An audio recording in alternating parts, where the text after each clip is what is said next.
Bisnis apa yang sekarang 1 miliar dari 3 miliar dan 5 miliar, Pak? 20%, Pak. Bapak ini ngomong ke orang yang bukan bisnis, orang bisa percaya. Kau ngomong ke pelaku bisnis sekarang hampir-hampir nggak ada loh bisnis yang 20%, Pak. Ini juga harus Bapak clearkan. Bisnis apa yang bisa 20%? Kalau bisnis judol bisa 50%, Pak. Judi online. Ini bisnis sembako, gerai klinik. Itu homogen semua, Pak, sembako, Pak. Bapak tahu dari 25 BUMDes yang paling berhasil dari 25 BUMDes itu ada di bidang apa? 56% itu keuangan, Pak. Keuangan, Pak, 56%, Pak. Ini catatan. 40% itu perdagangan dan jasa. 4% hanya ketahanan pangan, Pak, hanya 4%, Pak. Dari BUMDes. Kita ambil contoh BUMDes saja.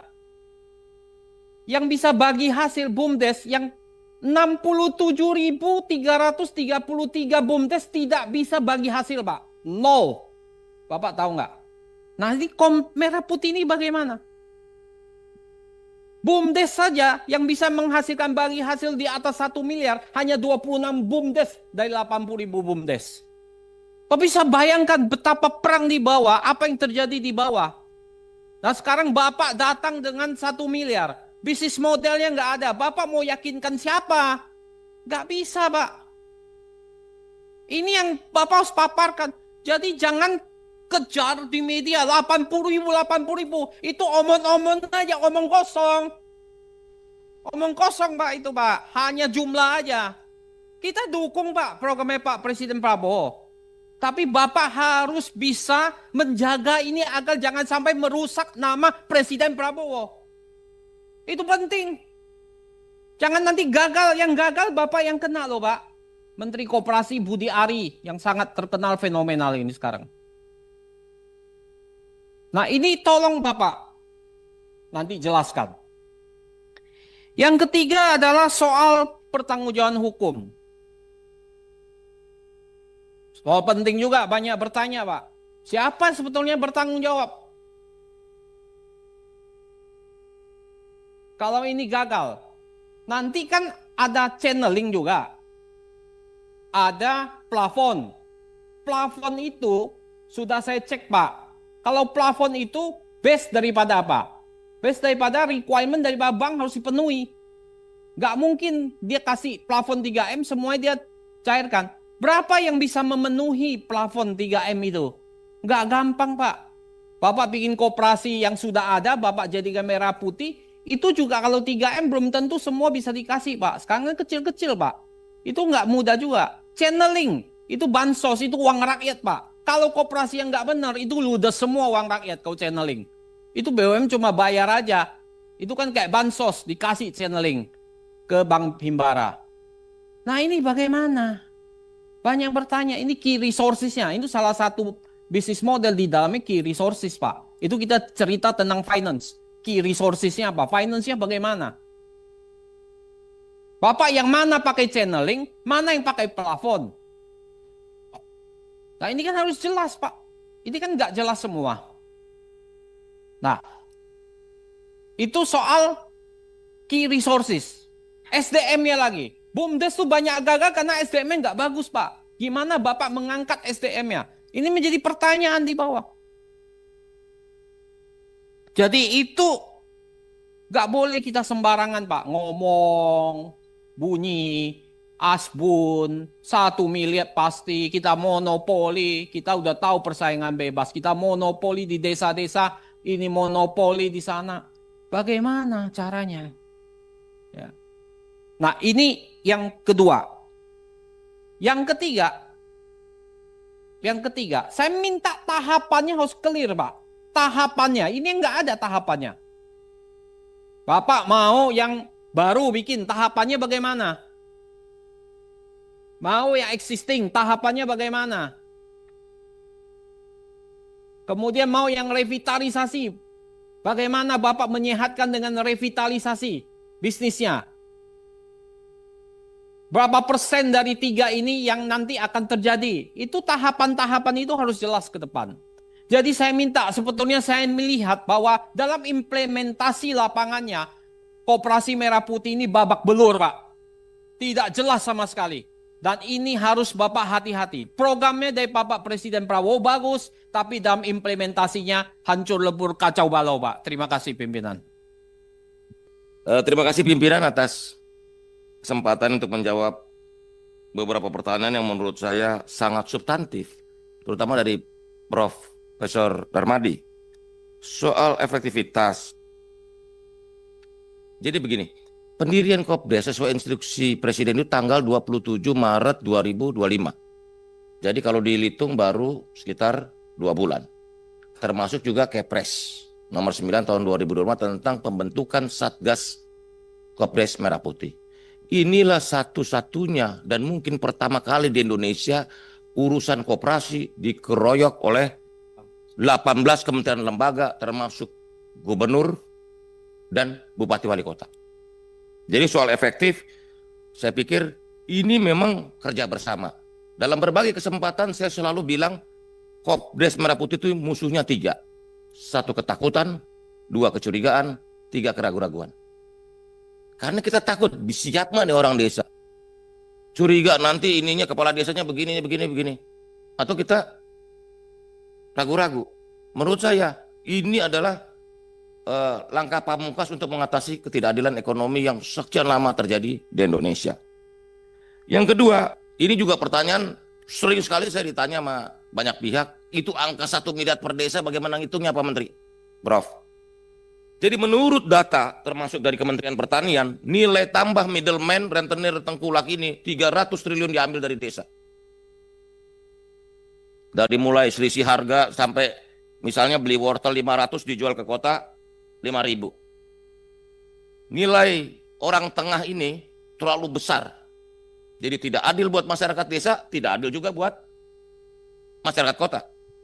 Jadi ketika saya bilang 1 miliar per desa ini untung, hitungannya begini. Kalau dari 300 triliun itu kita pangkas 30%-nya udah 90 triliun itu. Dari efisiensi jalur distribusi yang kita bisa ciptakan. Yang kedua, Prof, begini Prof. Subsidi pupuk itu 43 triliun, Prof. Harga pupuk dari pabrik itu 2.300. Dipotong, ditambah ongkos angkut 300-400 tergantung jarak. Sekitar 2.700 atau 2.600. Sekarang di pasar harga pupuk bersubsidi itu 4.800. Deltanya terlalu besar. Dan itu sangat merugikan buat masyarakat, rakyat atau petani pupuk bersubsidi. Dari pupuk aja kita udah hitung berapa potensi yang bisa kita selamatkan, kita buat ringkas sehingga masyarakat bisa menerima manfaat dari subsidi. Belum subsidi LPG yang nilainya juga hampir 100 triliun. Di mana ternyata petani atau masyarakat membeli dengan harga yang besar, bukan harga subsidi. Jadi selama ini ide Kopdes Merah Putih ini begini, Prof. Ini ide Presiden untuk membuat barang-barang yang disubsidi oleh negara ini efektif, efisien sampai ke masyarakat. Jangan sampai negara udah mengeluarkan uang dalam jumlah besar untuk subsidi, ternyata tidak dinikmati oleh masyarakat. Pupuk masih dibeli dengan mahal, LPG dibeli dengan harga market, padahal negara sudah subsidi. Nah, dalam filosofinya adalah barang bersubsidi itu sebenarnya sudah menjadi barang publik. Karena sudah ada intervensi negara untuk mensubsidi komoditas tersebut. Nah, karena itu penyalur atau distributornya barang publik itu adalah harus lembaga milik publik yang bernama koperasi, Prof. Nah, kalau ditanya, ini koperasi monopoli, dalam undang-undang kita cuma 2 lembaga yang boleh monopoli. Yang pertama BUMN, yang kedua koperasi. Koperasi dibenarkan untuk BUMN. Minggu lalu saya bertemu dengan KPPU, Komisi Pengawasan Persaingan Usaha, karena ini koperasi adalah lembaga ekonomi yang sesuai dengan ideologi negara, maka dia boleh monopoli. Kenapa boleh monopoli? Karena koperasi milik orang banyak, bukan milik 1-2 orang. Sampai sekarang undang-undang kita masih memperbolehkan koperasi melakukan monopoli nomornya? Undang-Undang 5 Undang-Undang 5 tahun 99 pasal 50. pasal 50, Prof. Itu gini pimpinan. Dalam Undang-Undang 5 itu, kalau koperasi itu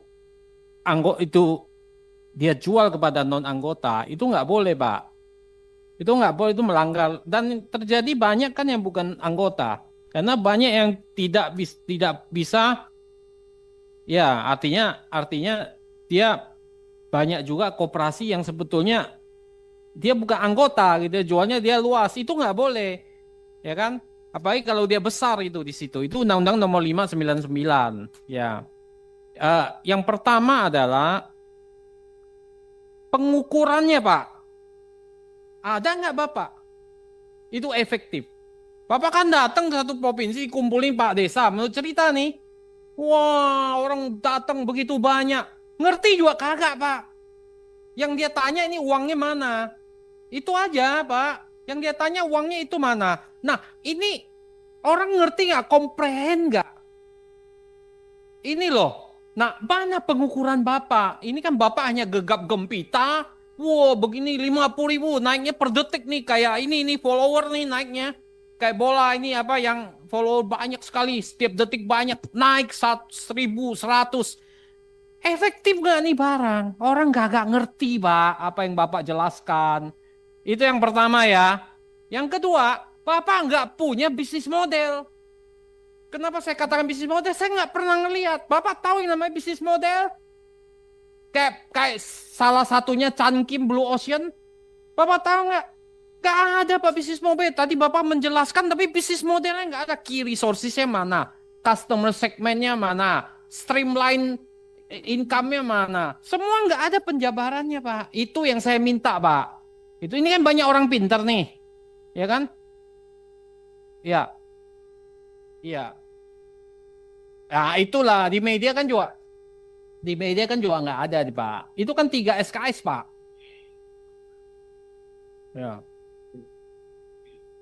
Ini kalau gini, sorry ya Pak, kalau Bapak masuk ini KMP semua bisnisnya homogen, tidak ada diferensiasi, yang terjadi red ocean, Pak. Ya kan? Maka ini harus dijelaskan kepada kami, gitu. Itu Pak Menteri. Terima kasih, pimpinan. Kali dialog dengan Prof. Darmadi ini karena lebih bisa menjawab banyak pertanyaan. Ini yang dikatakan Pak Asep tadi soal modeling. Ini kan tadi pembentukan, baru fase pembentukan. Kelembagaannya dulu. Bahwa sudah ada antusiasme dalam, misalnya soal kelembagaan ini kita jaga dulu apa nih? Minimal ada musyawarah desa khusus. Saya nggak mau forum mekanisme pembentukan Kopdes ini cuman omon-omon 10 orang jadi. Enggak. Harus ada musyawarah desa khusus. Oke? Yang kedua, dalam aturan kita, Pak Mufti ini juga menjawab pertanyaan Pak Mufti. Itu kita udah jelasin, kepala desa, ex officio, ketua pengawas.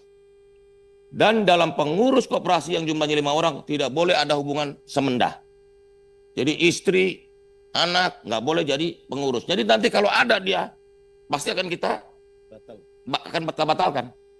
Gitu. Ini belum ada uang yang terlibat. Jangan. Pak Menteri, menyambung itu, apa dasar prinsip Menteri Koperasi menyatakan bahwa ketua pengawas ex officio. Begini. Sementara menurut saya sebagai pemikir dan koperasi itu melanggar daripada prinsip-prinsip demokrasi koperasi. So, pengawas, pengurus dipilih oleh anggota. Koperasi itu prinsipnya dari dan oleh anggota. Anggota adalah pemilik dan pengguna jasa daripada koperasi. Itu. Apa prinsipnya, Pak? Karena gini, pimpinan, saya nyampung sedikit, Pak. Karena itu hasil pimpinan, izin. Sekalian dijawab, Pak. Saya minta nanti dalam RUU, Bapak itu mencabut draft RUU yang akan disahkan nanti dan akan dibahas panja 1. Kepala pengawas mengganti kerugian. Itu ada di draft undang-undang. Itu saya nanti Bapak perjuangkan itu nggak boleh, Pak. Kenapa kalau setiap kerugian itu dibebankan pada kepala pengawas? Berarti kepala desanya yang bertanggung jawab. Ada, Pak. Ada, Pak. Ya. Saya sudah baca, Pak, mengganti kerugian, Pak. Makanya Bapak nanti pelajari, Pak. Saya sudah baca, Pak. Kita udah baca ya, Pak Mufti. Kita udah baca, Pak. ikut bertanggung jawab.